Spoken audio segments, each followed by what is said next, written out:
Hey guys, how's it going? Good. Good to see you.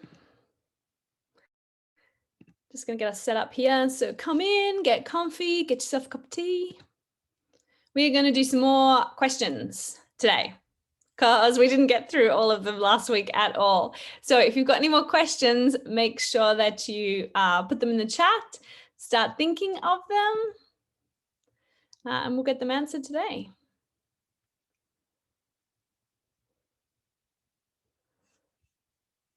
Okay, just getting this set up on Facebook for us.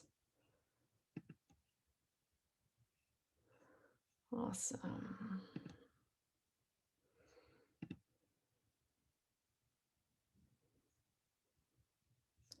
Okay, I think we are good to go. Hey, all right. So if you're joining us on Facebook too, today we're going to continue on from the Q&A last week. We got so many questions. We need to finish some of them up. So start thinking of your questions. If you type them under here in Facebook, we will get them and answer them for you. So yeah, start putting them in. Hi, Eric and Lisa. Good to see you. Okay, that's a good question. I will add that to the list. Dr. Bart in the house. Karen, nice to see you as usual. Just letting everybody know that we're going to do Q&A again. So if they've got any questions, to chuck it in, because we didn't get through all of them last week. Everybody's got some more for us. So also if you're on Facebook, yeah, start writing in your questions. Yeah, absolutely. I know we had to cut it short a little bit last week, which tonight we're going to end up a little bit short tonight as well. So tonight I'll do my best to try to get them all done, but with as quick answers as I possibly can. For everyone, if you're here on Zoom, welcome back. We love having you here. And of course, you can just put your questions right here in the comments. And if you're joining us on Facebook, you can just put, type in your questions there, and then they will shoot them to Karen, and then Karen will get them to me, and then we'll do the best that we can answering them with no filter. There's never any filter, right? You give the okay, a little bit, no. But we're happy for you to ask any questions you want to ask. So go ahead. Anything you've been thinking, we're happy to answer, right? Well, you're happy to answer. I'm happy to ask. Yeah, absolutely. Ask whatever it is. It's, a lot of the times, and one of the reasons I love doing these Q&As is because this is really what happens in clinic every day, that I get asked questions on a regular basis. And I know that the questions that they ask me in clinic are the same questions that everyone else has. So if you guys have questions, feel free to ask. This is an open forum. This is one of my favorite ways to do it, because this is, I don't have necessarily any kind of like agenda or teaching moment, but they always become teaching moments because we can learn so much about health or about anything when we're willing to ask good questions. And that's really what it's all about. Totally. And I think it's good to feel comfortable asking questions about your health, right? Like you need to be able to ask questions. Like a lot of the time we just take blanket advice or just what somebody said, but you're allowed to ask questions about your own health. Oh my goodness, Karen, there's so much truth to that. That's one of the things that as a practitioner, I'm still so surprised that people don't ask more questions about their health and have more questions, because the truth of the reality is that we've never really been taught how to listen to or ask, listen to our bodies or ask questions almost back to our body of what's going on. So let's use this as much as we can, is just ask the questions, and there's anything, whatever it is. Let's dive in as much as we can. Are we live on Facebook now? We are live now. So should we get started? Let's do it. Let's dive in. All right. Welcome everybody to another episode of the Health Made Simple show. To get us started, I want to intro our host, Dr. Bart Precourt, who has been a healthcare provider for over 20 years, practicing a range of modalities, including chiropractic, acupuncture, kinesiology, functional nutrition and supplementation, and lab testing, all out of his clinic, Balance Health Studio in Seagrove Beach, Florida, as well as virtually now all around the world with people on Zoom just like this. He's also the founder of the Health Edge program, which is a cutting-edge health program for entrepreneurs and executives wanting to take their health to the next level. He works with celebrities and athletes all around the world who also ask him their health questions. So tonight we get to ask him our health questions. So if you do have something, let us know, and we'll get the Dr. Bart's expert opinion. Sweet. All right, let's dive right in. Again, just a quick welcome back, everyone. And of course, thank you for, keep doing your thing, keep sharing things out, keep spreading love here. That's the whole idea, that we just kind of keep, we keep giving these tidbits. We keep giving these simple health tips and these strategies that just let us all literally just continue to level up our health with that, the goal in mind that we always get closer and closer to becoming as close to superhuman as we possibly can. So let's get to it, Karen. Awesome. All right. First question for today. At what age should you test your hormones? All right. Great question. Testing in general, I'll say a couple things about testing. And I think when I say testing, I mean all kinds of lab testing. One, I'll start with kids. One, I really don't like testing kids. And for a couple of reasons. And I think, let me explain that, what I mean by that. As we get better and better at doctoring, that's our jobs. The goal is that often we can, with a good history and really listening to our patients and asking their great questions, and especially with children, asking the parents the right things, that we can learn enough that we don't necessarily need additional tests to make a good diagnosis and a good treatment protocol. Okay. The other part of the reason I don't like testing children, and I'll get the other question in just a moment here, is because we got to be very careful on across the board, Karen, of labeling children. So I had one today. And so I have a 25, 26-year-old male in, and he says, and he said something along, I forget the exact words, but that's because I have scoliosis. I've had it since I've been a little kid. And that, as simple as that is, some doctor gave him that diagnosis. Some doctor gave him that label, and 20 years later, he's still carrying it as a piece of kryptonite. So that is one of the reasons that for me personally, as a practitioner, part of it is to do no harm. And if we give someone a bad concept about their health, then we are doing harm as well. So I don't love testing children. I will do it, and I do it on occasion, but I have a good conversation with the parents about how and why we're going to do this testing and how we're going to explain the results. All right. And then to your question, or to our listeners' question, is at what age is a good age to start testing hormones specifically? If all things are equal, men and women both probably late 30s, early 40s, prior to there really starts the tendency for changes to take place. More importantly than that, let me just erase that for a second.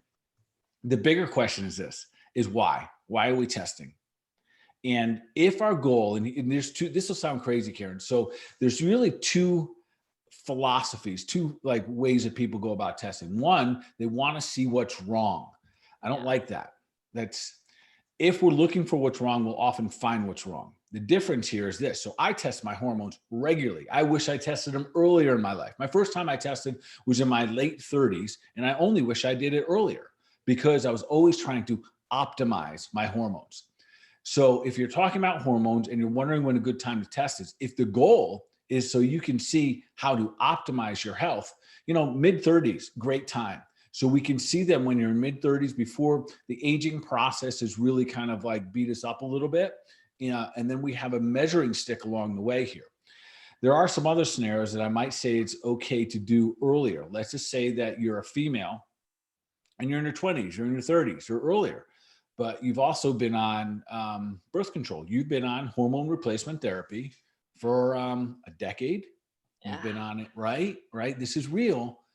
Yeah. And maybe when it's comes time for you to have, you're trying to conceive and it's not working out as fast as you want. And listen, we always got to be patient. There's a lot of reasons, but maybe at that time, getting a check to see how to optimize your hormones would be a good idea.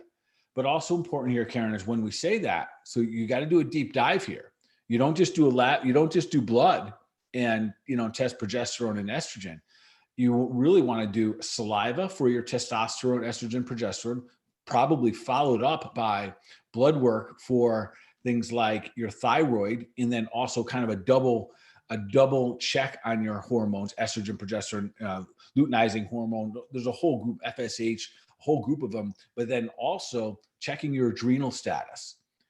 Knowing what your stress hormones are doing are equally as important, if not more important, than what your sex hormones are doing. So I don't know if I answered that honestly or not. Honestly, I did, but I don't know if accurately enough. I don't know who's asking me that question, but just in general, prior to 40 is probably a good time to start to think about how to optimize. If you are looking to see if you want to get pregnant and you want to check on your hormones because you've been on birth control or something, at any point is fine at that point.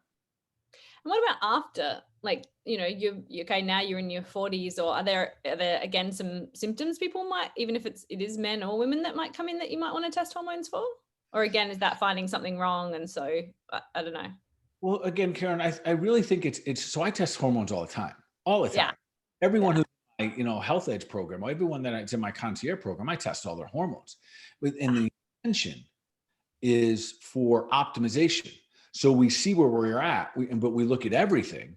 And then we look at these things and say, well, how do we create the best strategy to get as close to superhuman as possible? So in one hand, I say, I want to make sure we understand why we're taking those. Here's when we don't do it, Karen. And this is going to sound crazy because this is when most people do it. You feel absolutely horrible. You got brain fog. You got gain in weight. You're tired. Listen, your hormones are out of balance. Yeah. So if you're going to test anything at that point, test your adrenals, test those hormones, and see where they are first, and then flip around and then see what the other hormones. But if you're feeling awful, most likely your hormones are not balanced, but they're not the reason. They are responding to your life. They're not causing your life. Yeah, for sure. Okay, awesome. Next question. Do you have some supplements or strategies for better eyesight? Yeah, absolutely. I tell you, and I use them regularly. Awesome. Let me say a couple of things about eyesight, and this is great. So real quickly, the supplements, so I don't forget here. There's one that Standard Process makes. It's probably the best eye product I've ever come across in my career, because it's a very intelligent product and has all the nutrients that your eyes need. So there's three things I'm going to recommend. One is called Iplex. It's made by Standard Process. About 4 to 6 a day is ideal, and just stay on it. And that's literally, it's almost like a multivitamin for your eyes. Using a fish oil, which most people here listening tonight are probably already on a fish oil. DHA, very specifically, very, very good. That fatty acids, there's tons of research out there about how well it is for our eyesight. And then I use one other thing, Karen, that's very unique to that company that I use, Standard Process, something called oculotrophin PMG. Without going into a long description of what it is for, it helps the DNA of your eyes continue to repeat themselves so they don't age as much. So that gland, that tissue, or that organ, whichever you're working with in that time, is going to continue to be its absolute best. So those three, some kind of great fish oil. My favorite's old school cod liver oil. There's other good ones out there. And then something called Iplex, and then something called oculotrophin PMG. That oculotrophin, you just take 2 before night, take it on an empty stomach. Phenomenal, absolutely phenomenal. Oh, and just one more important thing. Our eyesight is directly related to fatigue and our adrenals.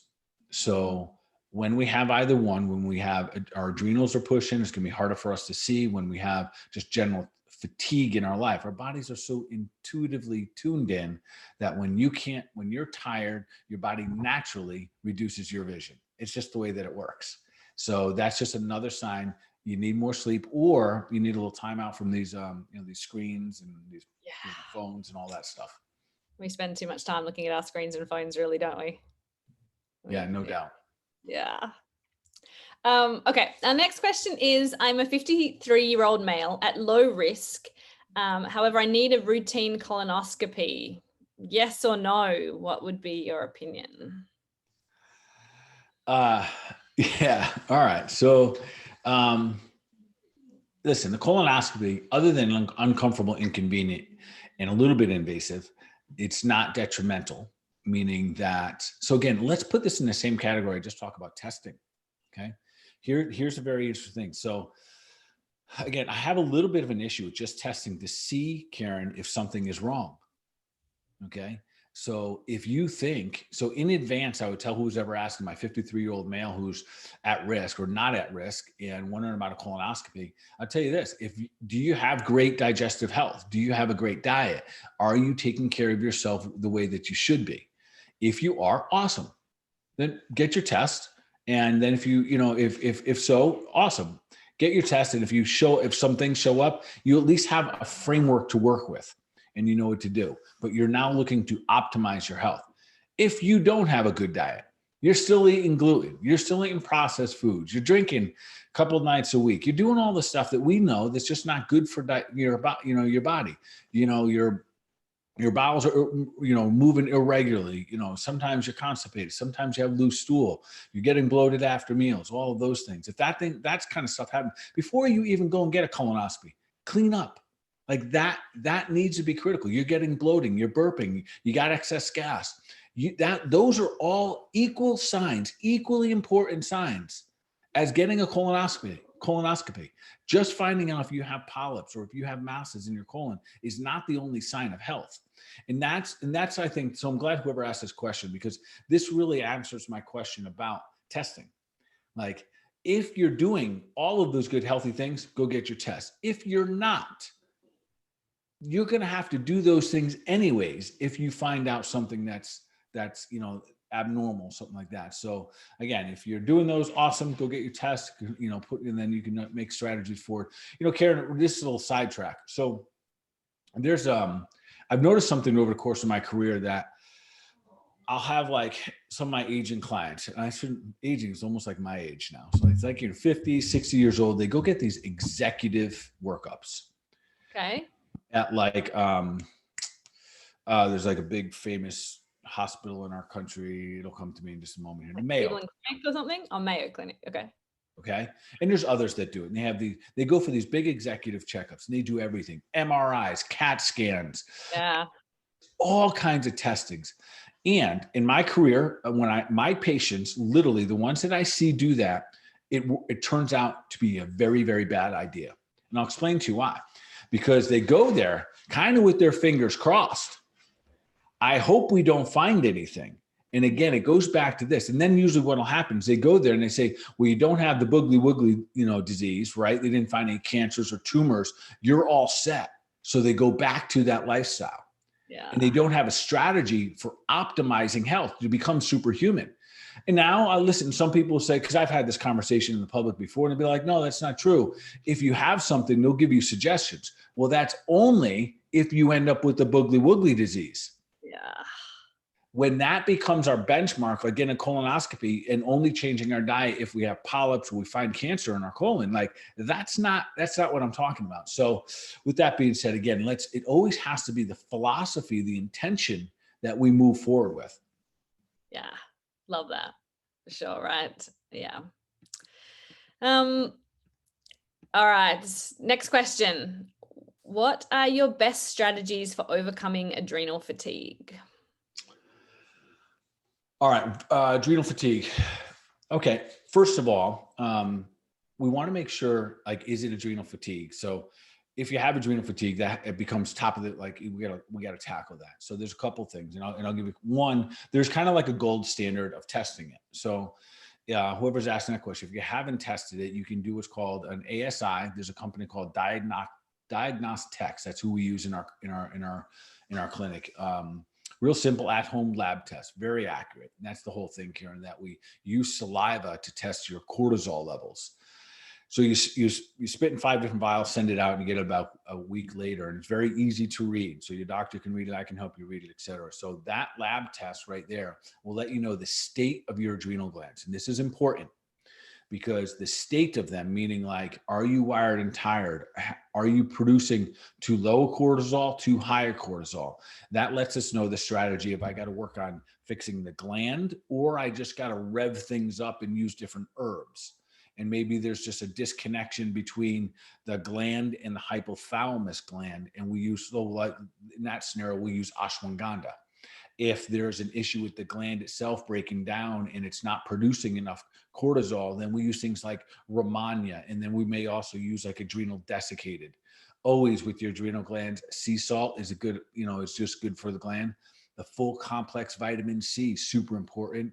The best medicine for your adrenal glands, sleep. Yeah. Sleep. Yeah. Yeah. Yeah, for sure.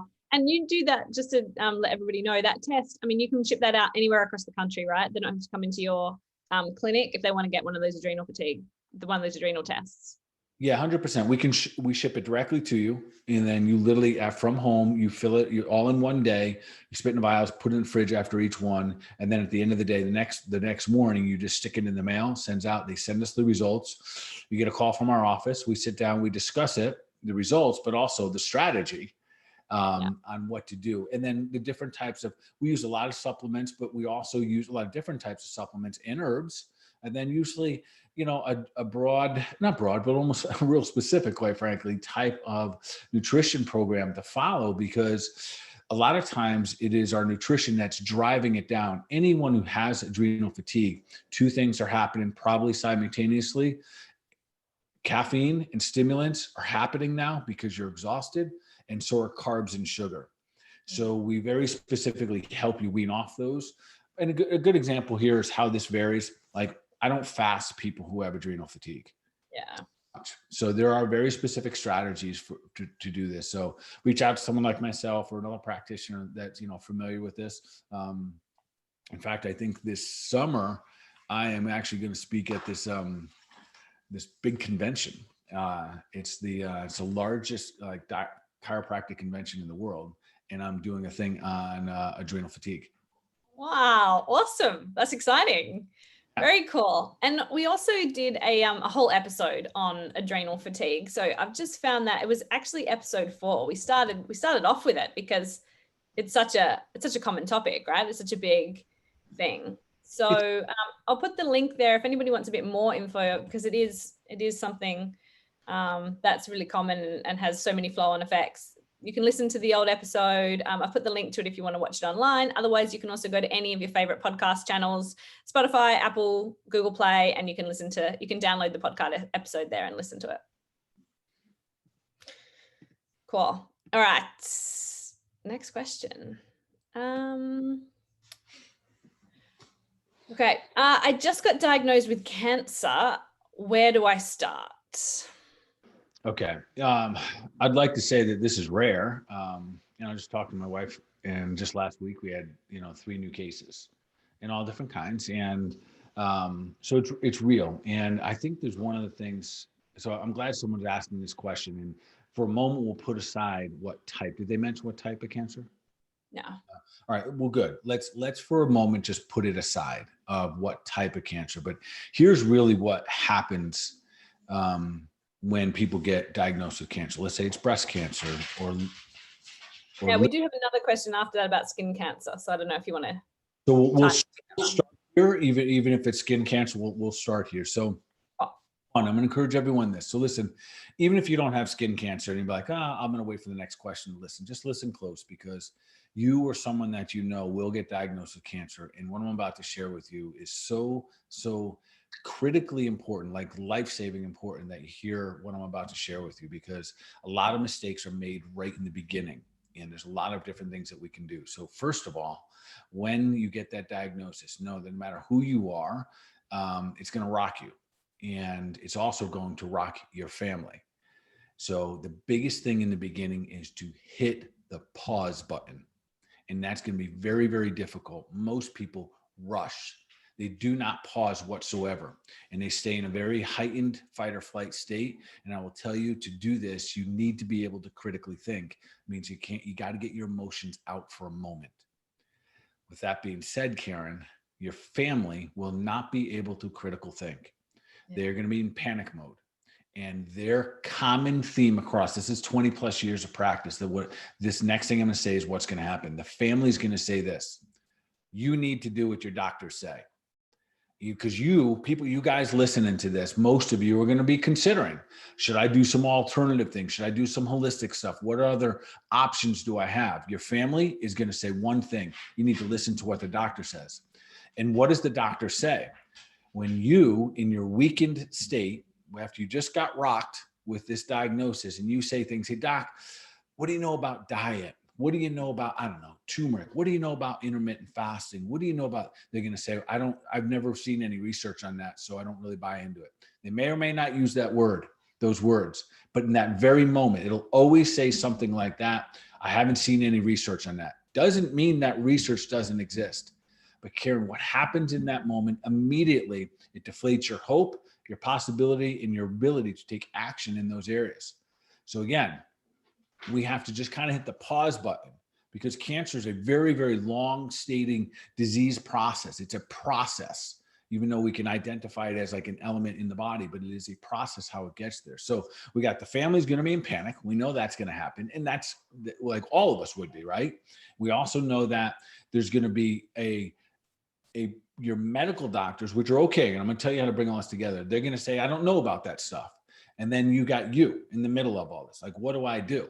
And you're going to be thinking, man, I want to take this holistic route. And I'm making some assumptions here that our listeners would want to take some kind of involvement in a holistic route.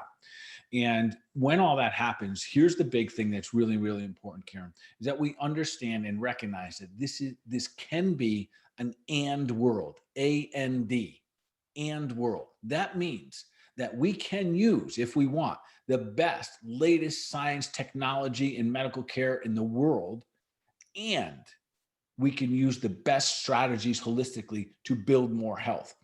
That is one of the greatest failures that I see right now in clinic, that people think they have to choose a side. Stop choosing sides and everything, folks. We don't have to do it that way. We can do an and world. And but we have to have clear expectations. Your medical provider might not have any interest or knowledge or belief in creating holistic care. Your holistic provider might not have any belief or care about using radiation and chemo. So you don't ask them about it, or you take their advice with a grain of salt. You use the experts in each field for what they do best, and then you roll with that. So with that being said, the first part is critical thinking has to happen. You have to step back, hit the pause button. I just had a young man, I say young man, he's 51 years old. That's me, that's 51. He got diagnosed with prostate cancer. And the first 30 days is usually tell us a lot. That's the panic mode. Everything in your life flips upside down. And in this time, his wife's panic says, you got to listen to the doc. He's never been to a doctor in his life. That's not his gig. And all of a sudden he finds himself in a very uncomfortable situation, trying to appease his wife, who's scared, and reasonably so, trying to appease his children or teenagers, and reasonably so, and he's doing something against what he feels is intuitively correct. So that brings up another point. Whatever you do, you embrace it. Yeah, we were talking about this before. I mean, if you're going to do something like chemo, then totally believe it's going to work for you. Believe that is a good option for you. I love that you're talking about because I think too many times people don't want to work together with different types of practitioners, but really maybe that's the best option for you, is to have all these people come together and work together to get you the best results, right? So, and then with that idea of bringing people together, you're going to have to create a health team. Yeah. There's one place that does it all. There's not. There's no one place that does it all. So you have to create a health team, and you'll have to be part of those decision makings. But one or two players in that team, one of you two providers, your doctors, your health coaches, whatever, are going to help you navigate finding other people that do other things really awesome, especially in the holistic world or in the medical world, and be willing to just kind of keep helping you stay the course and through all of this. So finding a health team, and then don't skimp out. I've seen people fall short here too. They're like, well, I don't know, I'm going to wait, and then I'm going to check it out later, and I'm going to see how I do with this. No. Listen, when your life's on the line, it's all in. Like, don't wait, don't skip out, don't chimp out financially, et cetera. So do what it takes. So then I want to give 3 things that are really important when it comes to actually, like, what do you do? And this is crystal clear. Everybody that I've ever seen in the course of my career, when they get that label of like cancer, everyone always, first things they think, I need to change my diet. And you're right, you do. You got to get a better diet. And there are very specific strategies depending on where you are in all of this. So if you are broken down, beat down, you're not sleeping, you got adrenal fatigue, then you got to start someplace specific. if you're not, and you just got this diagnosis and we can really push you with fasting, then we can speed the game up. But if I do that to the same person who has adrenal fatigue, we can make the cancer worse. Yeah. And Karen, that's why having a health, like a relationship with your healthcare practitioner or know someone that you can kind of lean on in those moments, absolutely huge. So number one, strategies, clean up the diet. No more toxins, none whatsoever. Crazy enough, I've literally had my patients come back to me and their doctors say that diet doesn't matter. It happens every day, because their doctors don't see their patients doing anything different because they're not recommending anything different. So that is an emphasis as well. Do something different. Here's what happens. Let's just say you got throat cancer. You Google mortality rate with throat cancer. And you're like, this is what we do. Our brains are curious. Even if it's a really dark, dirty hole, we look and say, well, how many, am I going to live through this? And then we find out that 50% of the people, I'm making this up, 50% of people with this type of throat cancer pass away. So do something different. Yeah. And what it is, what the difference, Karen, is the and world. Have the cancer treatment, whatever they may be, and take that holistic approach where you become a stronger human being. So that's going to be diet. That's going to be mindset, going to be really, really focused. And this is going to be key. You might even have like a mindset coach or a breathing coach. Number 3, become a master at sleeping. Yeah. We heal when we sleep. And I know I keep going back to this, but we need to be, if you have cancer, you need to be a master sleeper because you heal when you sleep. Yeah. Yeah, for sure. And so then what about, is there any specifics for skin cancer?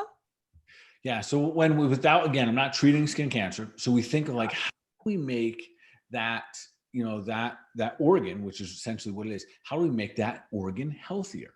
That has to be our process. So we know that the liver pushes things out like histamine and other toxins. So one, we clean up our diet. And the second, we make sure that we are really good at drainage. Drainage would be anything from, I'll list a couple products that we use. We're talking about liver drainage. So things like milk thistle, fantastic.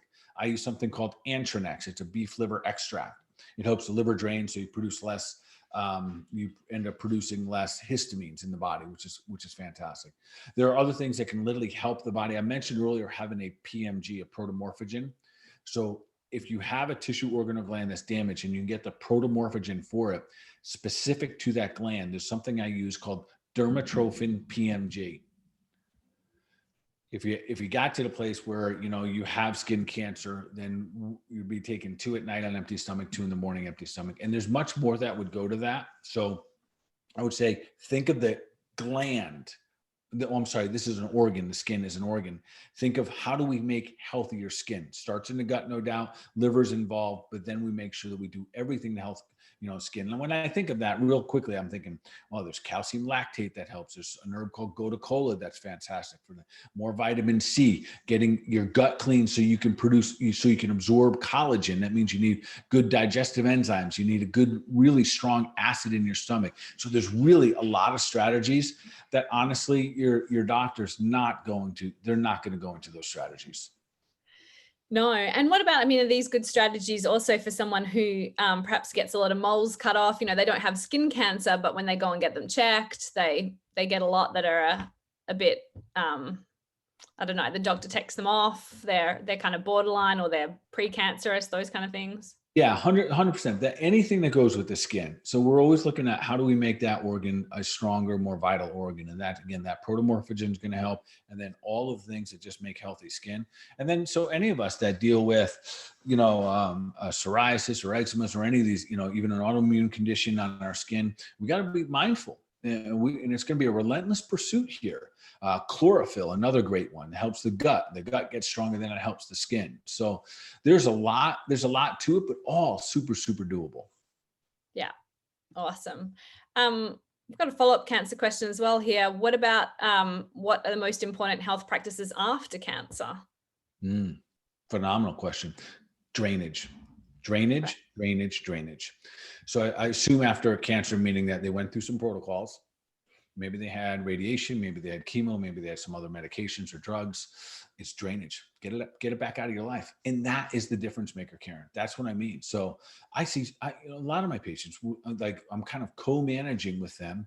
They have cancer. They're on a schedule for the radiation. We get them super strong and super clean. We don't mess around. Yeah. We're going God's garden. We're going gluten-free. We're getting all the pesticides out, all of it. Like there's no time to waste here. There's no more, I want my cookies. No, like this is clean time.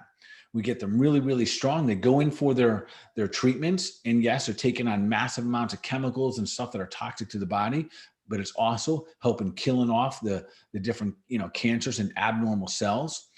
And then once we do that, we go right back to cleaning the body. So the other part here is all the fundamentals that we know. So remember, cancer's a similar philosophy to the way that it approaches its spreading that a virus does. Cancer is an opportunistic cell. It looks for other weak cells. So Karen, when we're toxic, when our minds aren't working good, we close down the cell wall and we can't get nutrients in. So that's what happens. Like when we get stressed, we get tight. Literally, our cells close down. They become less permeable. When that means you can't get nutrients into them. So it's like having a car running with the exhaust pipe plugged. It builds up all that congestion, that toxicity inside the cell, and you can't get new guys in. Man, cancer loves a stressed out body. Yeah, like, I bet. Yeah. And then when we're emotional, and then we start eating carbs and sugar, like we're kind of moving in the wrong direction. So, and I know, listen, that's a lot what I just said there it's easier said than done, quite frankly, but knowing that is a good strategy, and then getting help where someone can help you walk through those strategies and help hold you accountable. Usually I think this should be a family affair. So I usually encourage my peeps, if the spouse has it, bring the other one to the consult. Usually it's a virtual, but it's one of those things where we walk them both through it. So everyone knows what's at stake here and the way that the cancer is thinking. No different than the virus. The virus just wants its whole life purpose is to spread itself. And that's kind of cancer too. But both of those, a cell that's infected by a virus is a weaker cell, and a cancer cell is a weaker cell. And we forget that at times, Karen. We think the cancer is stronger than our normal cells. It's weaker. Yeah. So we just have to get stronger and then bring it into the ring and beat it up. Love it. Awesome. Okay, cool. Next question is, I'm interested in possibly doing a cleanse. I'm hesitant due to how I will feel while trying to work, and if I'll be able to follow through until completion and the expense. What's the advantage of doing the cleanse that you offer? Can you please provide some info to encourage me to just do it?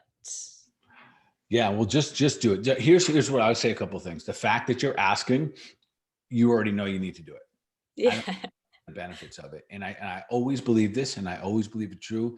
You want me to convince you right now that you need to do it, and I would say that you've already convinced yourself you need to do it. I'm not going to talk you out of it. I've seen too many incredible things happen over the years. I was just talking about it with my crew today, that my goal, quite frankly, Karen, and for all my listeners, hear me out when I say this, my goal is somehow walk you down the path that you feel like you're ready to cleanse. And our cleanse is so user-friendly. It's unbelievable, but the impact that it has on our liver, on our balance and our hormones, on resetting our metabolism, on helping get rid of the critters that are in our body. Unbelievable. There's nothing I know on the market that's that user-friendly, but also leads to a better lifestyle. So for the listener that's asking that question, awesome for you asking the question. You already know the answer. You got to do it. Does it cost money to be healthy? It sure does. It absolutely does. But it costs a hell of a lot more to be sick. Yeah. Yep. You've got a couple of encouraging comments here on Facebook and in the comments saying, just do it, you'll love it. So best thing I did, sent me on an amazing path. So you've got lots of other people here that have done the cleanse and recommend it to you. So give it a go for sure. Beautiful. Awesome. Okay. Next question. Can I use garlic as a substitute for blood thinners for AF? I also am only using blood thinners for AF, hopefully temporarily. Is it okay to use blood thinners when my AF appears and stop using it after they reduce and use something like magnesium, etc.? Okay. Well, and AF, I think they're talking about atrial fib. So, they are. Yeah. So sorry. I don't really want to lean into can you take your AFib meds or whatever. Rather, I'd say this, let's just talk about heart health. That's really where we want to go with this. Can garlic act? It's not going to do the same thing as a drug or a medication. No, it'll do a natural thinning so you don't have clotting, which is great. And that's worked for thousands of years, by the way. So yes, but let's really talk about heart health and how do we get good heart health? Clean the body out. So immediately making sure that you're eating tons of cruciferous vegetables, broccoli, cauliflower, Brussels sprouts, kale. Get those guys in your diet regularly. The junk's got to go. You want to slow your heart down, carbs and sugar. So those got to go, and not kind of go. They got to go. Like bye-bye. See you later, alligator. Like bye-bye to all those things, because if we know that the heart is acting a little funky, then let's restore those, because those actually deplete things like your electrolytes, magnesium, calcium, potassium, sodium, chloride. Those electrolytes are really what's going to create more of a balance for you with that the AFib. So get all the good nutrients in, get all the bad guys out, create. And we have some phenomenal, we talked about the protomorphogen a little while ago. There's a very specific one we use for the heart. It is a muscle. And if we use that protomorphogen, we can start to make the heart a better working unit. So the actual tissue and the tissue itself is stronger. So instead of thinking of all the different ways to thin the blood, I would start thinking of how do you make that heart healthier? That'd be my strategy here. Yeah. Awesome. Love it. Okay, next question. Why do some people get allergies and others don't, like seasonal allergies? Great question, especially with what's going on here in Florida. So this 'tis the season. So there's a ton of pollen. It's everywhere. You cannot avoid it. It's in the house. It's outside of the house. It's inside your car. It's outside the car. So it's really everywhere. So, but it's a great question. Like, why do some people have like awful time with allergies? And it goes down to this. And I'll back this up in just a moment, but it all goes back down to the host, meaning our bodies. So let me explain this. There's really three, and then there's a fourth, which is the one that's treated the most but has the least impact. There's three things in our body that are going to determine how well you respond to seasonal allergies, things like pollen. So the simple answer is this. If you have a foreign substance come into the body, some type of antigen, some kind of foreign critter, whatever you want to call it, everything is going to go into the lymph system. Everything's going to go eventually get down into the liver. And if your liver can handle it, awesome. If your gut can handle it, awesome. If it can't, you produce histamine. That's seasonal allergies. So it's all about how well is your number one, your gut doing. Do you have a good microbiome where you can absorb this, pull it into the intestinal system essentially and flush it out with bile and get rid of it out of your bile? If you don't, and then everything gets pushed along into the liver, how long until the liver is full and it releases histamine as well? So then that's another way that we got to look at the gut. We got to look at the liver. A little more unknown one here, hon, is your adrenal system. When our adrenals are pushed, you have more allergies in general. So that's why some people be like, I've never had it this bad with pollen before. Adrenals. Wow. And can you go the other way, I guess? Some people that have always had seasonal allergies, I guess, get on top of some of these things and then they don't get allergies anymore? Yeah, like point in case right here. Okay. Yeah. So I was allergic to everything, like literally everything. To dust, to my feather pillows, to my dogs, to my cats, everything. So again, we were having this conversation in my office today. So we can develop a stronger system. So we got to get cleaner. There's no doubt get cleaner. So I'll give a couple good, like great strategies. And I think we talked a little about this last week, but eat as many bitter foods as you possibly can. Yeah. That's huge. So the fourth thing, so it goes like this. It goes gut, liver, adrenals, and then the sinuses. The challenge is we're always treating the sinuses and throat. So you can use like a throat spray. I think we've talked about it in our medicine cabinet, like this guy. This throat spray that we use is bitters. Like if you read them, they're all bitters.